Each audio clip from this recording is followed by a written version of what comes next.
Hello students, welcome back to my channel. Last videos में हम बात कर रहे थे क्लास 10th के chapters metals and non metals के बारे में, और उसी को आगे बढ़ाते हुए आज हमारा नया टॉपिक है formation of ionic compound. Formation of ionic compound. Last video में मैंने आपको बताया था मेटल्स एंड नॉन मेटल्स के बीच में डिफरेंस बताया था, और मैंने आपको बताया था कि मेटल्स जो है वो आयोनिक कंपाउंड फॉर्म करते हैं और नॉन मेटल्स जो है वो कोवेलेंट कंपाउंड फॉर्म करते हैं। और वहां मैंने आपको इसके बारे में कुछ नहीं बताया था, मैंने आपको ये बोला था कि हम नेक्स्ट वीडियो में इनके बारे में बात करेंगे। तो अभी हम बात कर रहे हैं कि आयोनिक कंपाउंड क्या है। ये वर्ड जो है आपके लिए एकदम नया है, लेकिन जब हम केमिस्ट्री पर आगे की तरफ बढ़ते जाएंगे केमिस्ट्री में, तो ये आपके लिए बहुत ही मोस्ट कॉमन वर्ड हो जाएगा। तो इसका नॉलेज आपको होना बहुत जरूरी है। So let's start. Formation of ionic compound. देखिए क्या होता है। देखो ये जो आयोनिक कंपाउंड है ये कौन फॉर्म करता है? मेटल्स एंड नॉन मेटल्स के बीच में होता है। ठीक है, मेटल्स एंड नॉन मेटल्स के बीच में ये कंपाउंड फॉर्म होते हैं। अब देखिए कोई भी कंपाउंड, मैंने बात करी थी जबकि हम केमिस्ट्री में ये बात करते हैं कि कोई भी बॉन्ड बन रहा है, तो एलिमेंट आपस में कंपाउंड बना रहे हैं, बाइंड हो रहे हैं कोई अट्रैक्शन से, तो ये क्यों होता है ऐसा?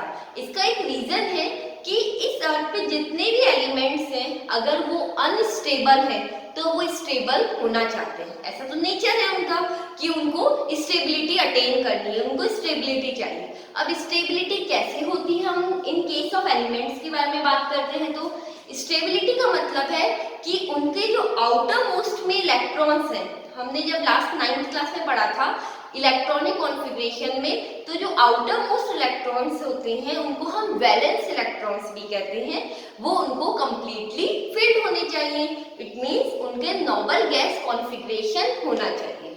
कुछ अजीब सी बातें लग रही होगी, हो सकता है आप 9th भूल गए हैं, इट्स ओके, हम इसे डिटेल में पढ़ते हैं। देखिए क्या बोल रही हूँ मैं। हम एक एग्जाम्पल देखते हैं मेटल का हमने एक एग्जाम्पल ले लिया सोडियम। हम जानते हैं ना Na क्या होता है? सोडियम होता है, और Na का जो एटॉमिक नंबर होता है वो होता है 11। हमें इलेक्ट्रॉनिक कॉन्फ़िगरेशन फिल करना है। हम जानते हैं शेल से Kl और N। ठीक है, 2 इलेक्ट्रॉन हम जानते हैं K में जाते हैं, 8 इलेक्ट्रॉन L में, और बचा 1। तो यहाँ देख रहे हैं आप कि M में ओनली 1 इलेक्ट्रॉन है। अगर मैं कैसे भी करके इस 1 इलेक्ट्रॉन को मैं हटा दूं, ठीक है, तो इसके पास तो 2 और 8 आउटर मोस्ट में 8 इलेक्ट्रॉन्स आ जाएंगे। आउटर मोस्ट के शेल्स को वैलेंस इलेक्ट्रॉन कहते हैं। और आप देख रहे हो अगर मैं इसको कैसे भी करके एक इलेक्ट्रॉन को हटा देती हूँ तो इसका जो कॉन्फ़िगरेशन है 2 + 8 कितने इलेक्ट्रॉन हो जाएंगे? 10 इलेक्ट्रॉन। और 10 इलेक्ट्रॉन किसका होता है? नियॉन का। और नियॉन क्या होती है? Noble gas. इट मींस कि अगर किसी के पास एक्स्ट्रा इलेक्ट्रॉन हो रहे हैं जिसके कारण वो स्टेबल नहीं हो पा रहा है, तो वो अपने इलेक्ट्रॉन को डोनेट कर देता है। डोनेट करने से उसका नोबल गैस कॉन्फ़िगरेशन हो जाता है और वो स्टेबल हो जाता है। अब ये डोनेट किसको करेगा हम देखते हैं यहाँ पे। तो नॉन मेटल्स का हमने कोई भी एक एग्जाम्पल ले लिया, Cl हम जानते हैं कि क्लोरीन होता है, उसका एटॉमिक नंबर होता है 17। इसका इलेक्ट्रॉनिक कॉन्फ़िगरेशन देखूं तो 2, 8 और 7। अब यहाँ आप देख रहे हो ये इसका आउटर मोस्ट शेल है, जो सबसे बाहर वाला होता है वो उसका आउटर मोस्ट शेल होता है, या इसे वैलेंस शेल भी बोलते हैं। ठीक है, आउटर मोस्ट शेल और वैलेंस शेल। तो यहाँ उसके पास 1 इलेक्ट्रॉन की कमी हो रही है। अगर आप जानते हैं M में मैक्सिमम 8, वैसे तो 18 होते हैं लेकिन ऑक्टेट थ्योरी के अकॉर्डिंग 8। ठीक है, तो 1 इलेक्ट्रॉन और मिल जाए कैसे भी करके तो उसके पास कितने इलेक्ट्रॉन हो जाएंगे? जैसे मान लीजिए 8 और आ जाए 18, और 18 हम जानते हैं किसका नोबेल गैस होता है? आर्गन का। तो यहाँ आप देख रहे हो सोडियम ने 1 इलेक्ट्रॉन दे दिया तो उसका नोबेल गैस कॉन्फ़िगरेशन हो गया, और क्लोरीन ने 1 इलेक्ट्रॉन ले लिया तो उसका नोबेल गैस कॉन्फ़िगरेशन हो गया। तो मैं आपको वही बोल रही हूँ कि जो ये मेटल्स नॉन मेटल्स ये सब क्या कर रहे हैं, कोई इलेक्ट्रॉन दे रहा है और कोई इलेक्ट्रॉन ले रहा है। ऐसा क्यों कर रहे हैं? ताकि उनके आउटर मोस्ट में कंप्लीटली इलेक्ट्रॉन हो जाए नोबल गैस कॉन्फ़िगरेशन के, मतलब वो उनका जो इलेक्ट्रॉनिक कॉन्फ़िगरेशन है वो नोबल गैस के इक्वल हो जाए। ठीक है, नोबल गैस के इक्वल होने से क्या होगा, वो स्टेबल हो जाएगी। तो इसलिए ही कोई भी जो एलिमेंट है वो कंपाउंड बनाते हैं ताकि उनका आउटर मोस्ट जो है वो कंप्लीटली फिल्ड हो जाए, नोबल गैस कॉन्फ़िगरेशन को अटेन कर ले और वो स्टेबल हो जाए। तो देखिए मेटल्स के पास मोस्टली एक्स्ट्रा इलेक्ट्रॉन प्रेजेंट होते हैं। वो क्या करता है, इलेक्ट्रॉन को डोनेट कर देता है। डोनेट करने पर उसके कारण उसके ऊपर आ जाता है पॉजिटिव चार्ज और इसे बोलते हैं कैटायंस। तो मेटल्स जो है हमारे वो क्या बनाते हैं, कैटायंस बनाते हैं। उनके मोस्टली आउटर मोस्ट में एक्स्ट्रा इलेक्ट्रॉन होता है जिसको वो इजीली डोनेट कर देते हैं ताकि वो स्टेबल हो जाए, इलेक्ट्रॉनिक कॉन्फ़िगरेशन उनका नोबल गैस जैसा हो जाए और वो स्टेबल हो जाए।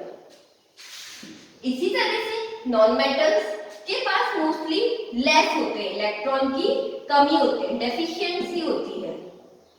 ठीक, इस डेफिशिएंसी को कंप्लीट करने से के लिए वो इलेक्ट्रॉन को मोस्टली क्या करते हैं, गेन करते हैं। इलेक्ट्रॉन गेन करने के कारण उनके ऊपर कौन सा चार्ज आ जाता है, नेगेटिव चार्ज आ जाता है और वो क्या बनाते हैं, एनायन। देखिए कभी भी इलेक्ट्रॉन्स को देंगे तो पॉजिटिव चार्ज और कभी भी इलेक्ट्रॉन्स को लेंगे तो कौन सा चार्ज आ जाएगा, नेगेटिव, जिसे हम बोलते हैं एनायंस बोलते हैं। क्लियर है? तो आप जल्दी से कॉपी कर लीजिए, फिर हम इसको और डिटेल में समझाते हैं।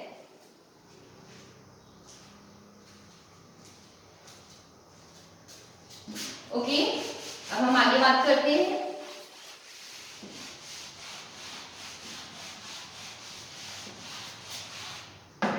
ठीक है, अब देखिए हमने बात करी है कि इलेक्ट्रॉन का ट्रांसफर कहां से कहां हो रहा है। एक्स्ट्रा इलेक्ट्रॉन था मेटल के पास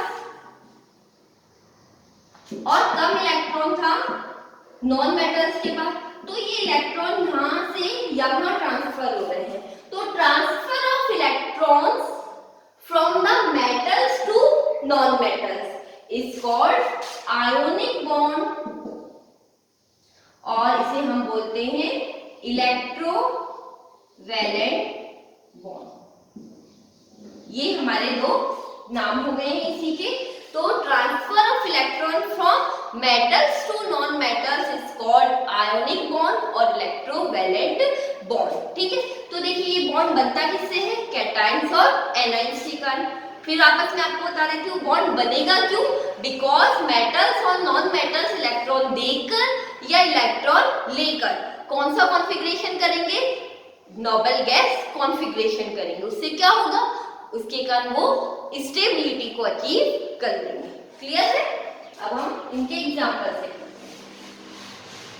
अभी मैंने आपको NaCl का एग्जांपल बताया था, उसी एग्जांपल को हम एक बार वापस ले लेते हैं।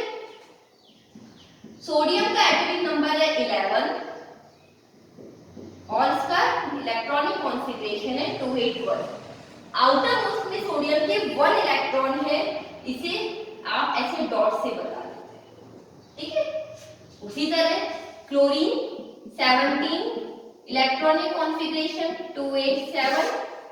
आउटर मोस्ट मतलब बैलेंस शेल में इसके पास 7 है, आप इसे क्रॉस से बता दें तो थोड़ा सा उन दोनों में डिफरेंस हो जाएगा। ठीक है, अब आप देखिए इसके पास 1 इलेक्ट्रॉन है, उसके पास 7 है, तो ये क्या करेगा, इसको इलेक्ट्रॉन दे देगा। ठीक है, तो Na के पास अब एक भी इलेक्ट्रॉन नहीं रहा, चार्ज हो गया है पॉजिटिव, ये पॉजिटिव चार्ज हो गया है।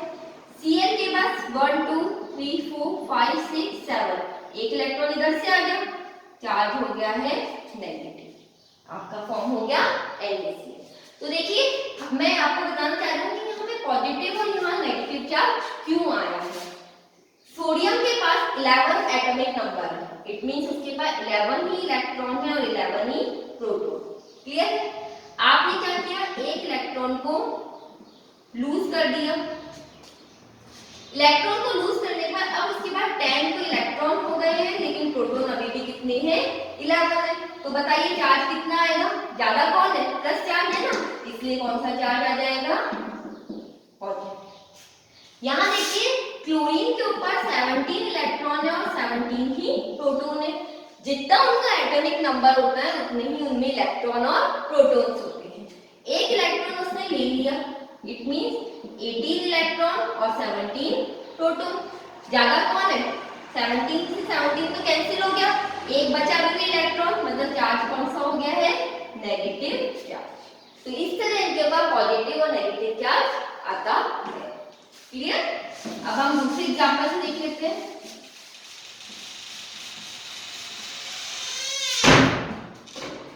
नेक्स्ट है हमारा MgO, मैग्नीशियम ऑक्साइड। तो मैग्नीशियम के बारे में मैं बात करूं तो नंबर है 12, इलेक्ट्रॉनिक कॉन्फ़िगरेशन 282, आउटर मोस्ट में 2 इलेक्ट्रॉन, तो 2 डॉट से बता दूंगी मैं यहाँ पे इसको। ऑक्सीजन के बारे में बात करूं तो नंबर है 8, 2 और 6। कितने इलेक्ट्रॉन ऑक्सीजन के पास? यहाँ पे 6 आउटर मोस्ट में। इसको मैं क्रॉस से बता देती हूँ ताकि दोनों में डिफरेंस आ जाए। ये दोनों इलेक्ट्रॉन को यहाँ दे देगा। तो मैग्नीशियम के पास तो अब कुछ भी नहीं बचा, +2 चार्ज, 2 इलेक्ट्रॉन दिए, इसलिए 2 चार्ज प्लस के। ऑक्सीजन के पास देखिए 2 इलेक्ट्रॉन इसने ले लिए हैं, तो -2। जितने इलेक्ट्रॉन का डोनेशन और रिमूवल होता है उतना ही उनका चार्ज आ जाता है। तो इस तरह मैग्नीशियम ऑक्साइड फॉर्म हुआ है। अब हम नेक्स्ट एग्जांपल और बता देती हूँ, MgCl2। ठीक है, एक एग्जांपल आप खुद भी ट्राई करें। Magnesium 12, electronic configuration 282, chlorine 17, 287।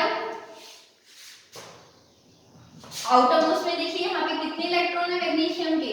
2। Chlorine के पास आउटर मोस्ट में 7 इलेक्ट्रॉन्स हैं। ठीक है, मैग्नीशियम को डोनेट 2 इलेक्ट्रॉन करने हैं, लेकिन एक क्लोरीन एक ही ले सकता है, इसलिए आपने यहाँ कितने क्लोरीन लिए हैं? 2।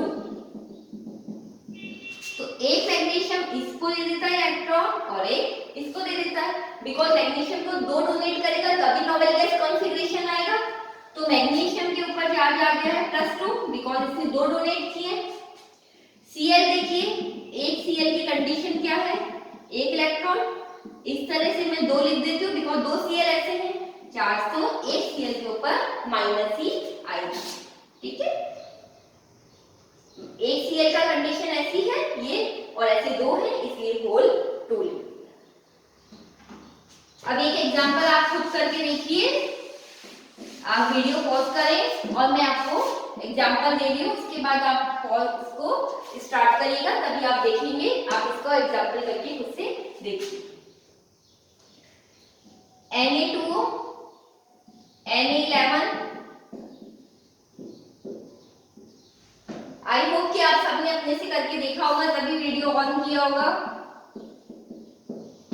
कॉन्फिडेंस आता है करने से।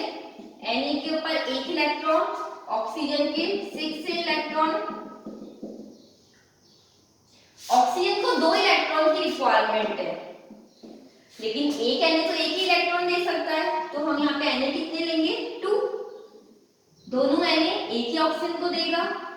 एक Na के पास कुछ भी नहीं बचा है, चार्ज है, लेकिन ऐसे कितने Na हैं? 2। ऑक्सीजन 2 इलेक्ट्रॉन, चार्ज आ गया -। तो इस तरह आयोनिक कंपाउंड फॉर्मेशन आपके एग्जाम में आता है, बहुत इंपॉर्टेंट है ये। अब हम इनकी कुछ प्रॉपर्टीज के बारे में बात कर लेते हैं। वेरी इंपॉर्टेंट, प्रॉपर्टीज भी बहुत इंपॉर्टेंट है।